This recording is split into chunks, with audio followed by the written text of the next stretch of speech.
স্কিনকে দাগমুক্ত রাখার জন্য কী করতে হবে, একটা টমেটোকে জাস্ট এইভাবে কেটে নিতে হবে। কেটে নিয়ে বাটিতে কিছুটা এরকম করে চিনি নিয়ে নিতে হবে।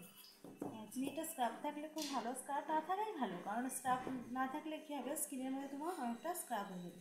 এবার নিয়ে হাতে জাস্ট এইভাবে 5 থেকে 10 মিনিট স্ক্রাব করে নিতে হবে, চিনিটা যতক্ষণ গলে না যাচ্ছে। এইভাবে স্ক্রাবটা করতে হবে, ধৈর্য ধরে একটু স্ক্রাব করতে হবে। এরকম চিনিটা যখন গলে যাচ্ছে, এই দিয়ে এটা কিছুক্ষণ আমার শুকানোর জন্য রেখে দিতে হবে। তারপর চিনিটা গলে গিয়েছে,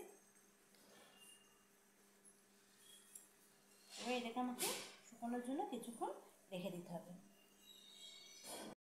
অনেকক্ষণ শুকিয়ে এসেছে, এবার আমি একটা ভেজা কাপড় বা শুকনো কাপড় যাই হোক, যেটাই ব্যবহার করবো সেটাই হবে, এটাকে এবার হালকা করে মুছে নিতে হবে।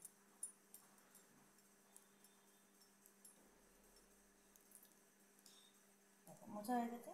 দেখো এই স্কিনটা আর এই স্কিনটার মধ্যে পার্থক্য দেখো, অনেকটা ফ্রেশ, এই স্কিনটা অনেকটা ফ্রেশ এবং সফট, আর স্কিনটা ড্রাই।